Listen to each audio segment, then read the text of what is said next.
Hello and welcome back to Snack Play Love, where today we mark the 1 month anniversary of receiving Samsung's The Freestyle in the post. And so I thought it was a pretty good idea to do a 1 month review of all the various pros and cons, I suppose, of the machine and talk about the general buzz for the thing on the internet, which hasn't been as positive as I'd expected it. I did do a short little bit just of taking the Freestyle out of its container, which it came with for me, which was great, and setting it up. But it didn't actually project an image, which is the first time that's happened for me, but other people have reported that online, so it's interesting to see that still happening. Maybe there's a software update that prevents it. As you can see, the sun has literally just appeared, so you probably won't be able to see anything come off the projector, but let's turn it on anyway. So in my second practice trial, yeah, there we go. It did turn straight on. HDMI cable disconnected, which it is. I've set it to default to the HDMI cable, so it's less annoying. A lot of the reviews have said, oh, it goes onto Samsung TV Plus automatically. It doesn't if you turn that off. But again, why would it do that as default when Samsung TV Plus is incredibly annoying? So as you can see, in a very well lit room, that's there. It's not great. It is watchable. I mean, I wouldn't sit and watch a box set on it, but let's try with the curtains closed. So this isn't one of the rooms with blackout blinds. We've got videos showing that. Oh, HDMI again. Still disconnected. You know, we'll go back to this screen. Maybe it's jumping to HDMI now when it would annoyingly jump to Samsung TV Plus. But as you can see, it's a little bit better. If we took it into the dark room, then we could make it a lot better. You can also mess about with it, like, because it's easily re-angled, you can put it on the ceiling. As many people have pointed out in their reviews, you can do that with normal projector. You just turn it off first. And as you're not massively going to be shifting the picture around while you're watching it, it's a gimmick more than a feature, but it's a nice gimmick nonetheless. As you can see, the picture isn't quite lining up with the rails in the room. That's because we're in a British Victorian house and the floor is probably not as straight as the gravity sensors in the Freestyle. It's quite an interesting little distraction though, if we can angle it over there. It's gone onto HDMI again. It does love to go to its default sources. As you can see, Flo the cat is very, very interested because she knows what's coming next.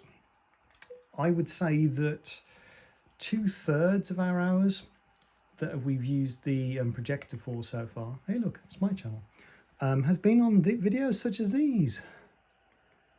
Cats to watch Garden Paradise 8 hours. And we haven't left them on for 8 hours. Oh gosh. So 2 unskippable adverts to pay for the bird watching videos, but that is a small price to pay. And as you can see, Flo thinks the projector is realistic enough.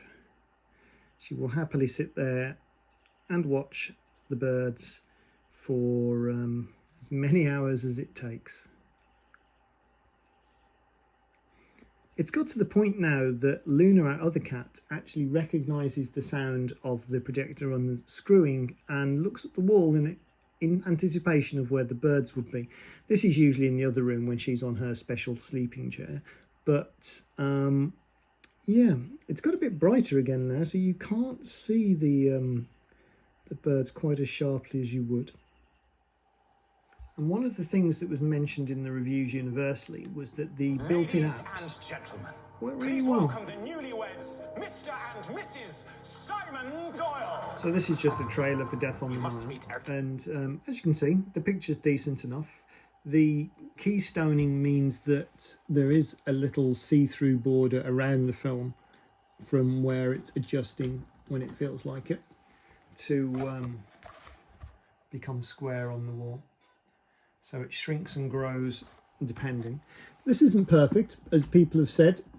You can go into the settings by holding down the home button and do some adjusting to the keystone and the scale and all that, but I haven't felt the need to do that, but then I'm not sort of a tech channel perfectionist like a lot of these people are. I'm just interested in the content, and this definitely provides content. The one thing it didn't provide was the WWE app, so we couldn't use the projector as planned to watch WrestleMania. But then through the use of the HDMI cable, we could have cabled it into the Xbox or some other device to do that, but then that would have meant we'd have had to set up loads of cables, and in the end we just put it on the TV and we were happy. But weirdly, my Samsung Smart TV from 3 years ago does have that app on there, so that means that there are a few things that are missing that maybe should be on here, besides the bird related channels for cats. Style-wise, the thing can't really be beaten in the projector market. It's tiny and it certainly looks the part. It's got a lovely rubberized texture to the outside due to these replaceable skins, so you don't have to sell a billion different projectors. You can just sell these weird latex covers that cover up the skeleton inside. It's got the micro HDMI, so if you want to use it on other things, you can buy the micro HDMI. I've got videos up of it attached to the Xbox. I don't think I put the one up attached to the work laptop, which worked fine, but because the keyboard is separate from the screen, you have to be very used to the way that it's set up for typing, which is fine. If I got a Bluetooth keyboard available at home, it would have worked a lot better. But as it stands, it fits quite neatly into its little case. And it won't get damaged in there, he says, optimistically. It is quite portable. That said, you do then need to take the remote, the power cable and the HDMI cable as well, so it's not quite as meaningful to have a carabiner on the outside so you can hook it onto your rucksack and be trendy and cool, especially as it doesn't currently have an external battery. There are some battery packs on the market that work with it, but they're very specialized and specific, so you have to be very careful as to what you buy. One thing that people have commented on my videos is that they're struggling to find a HDMI cable that works with their PlayStation 5. The Xbox X is not really very picky at all. You can use a widely applicable practical innovation cable to get it to work, which was just the cheapest decently looking braided cable, because I knew I was going to be carrying it around. That was off your generic cable website. But other people have had very little success with that, which is a bit unusual. I should also mention that it does work with the iPhone. You can mirror it quite easily to the TV, both of which work wirelessly, but they don't have all of the HDR colours for some reason. I don't think that it's set up optimally for that. Playing video games over the wireless, as you can see from one of my Elden Ring videos, really doesn't work. There's too much lag and there's too much detail lost in the colours. Playing that over the HDMI cable, however, is a massive treat. But I haven't been doing that just because it's a pain to set up. The Xbox and the projector kind of need to be on the same side of the room for it to happen because the cables aren't that long. So I've just been playing that on the QLED TV. But overall, I'm quite enjoying it. But then I paid less than full price for it. I got it for just over half price because of the insiders deals that I used to get it. And I got the case thrown in. But if you're paying £1,000 for this, I think you're going to be a little bit upset. And that's kind of what the majority of the reviews are saying. There are decent projectors of this size that do have batteries built in for about £500. They don't look as cool. They're not quite as influencer geared, but the picture quality is better. They're a little bit brighter. And if you're prepared to mess around with the software, you can get the apps on it. But this is like the iPhones were originally. It's overpriced for what it is, but you can just hand it to somebody who doesn't know anything about technology and they will be able to get a picture out of it and they will be able to watch their films, providing they can attach it to the Wi-Fi and log in like I failed to do in our very first video on this channel. But yeah, so for the price I paid, just under 600, I think it's okay. I'm going to keep it.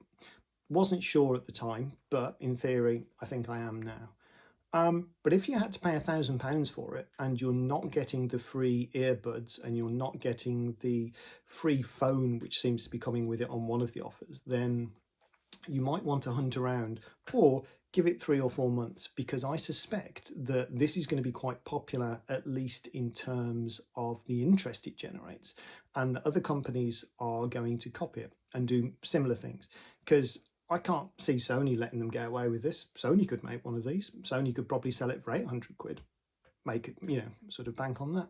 But I'm enjoying it. I am going to take it on holiday with me when I go soon. That has the ideal setup because we're going with friends in a twin room, so the projector can sit on the bedside table in between the beds. When we went on holiday to Wales with my partner, the room really wasn't set up for it. It was very hard to get a nice stable picture, so we just ended up watching the normal TV in the main room, even though that was like a 32-inch, and this can get up to over 100 inches quite easily. And I think that's the problem. If you want a super duper projector, you can get one for this kind of price. If you want a portable projector and you don't really care about the picture so much, you can get a cheaper one than this. But if you want something that's kind of in the middle, that doesn't do either that well, but does work as a nice little projector to have to take with you, providing you've got power, then I think the Freestyle's fine, if you've got the money. Thank you very much. Do like, comment, subscribe, etc., because that helps me know what to put on the channel. Bye.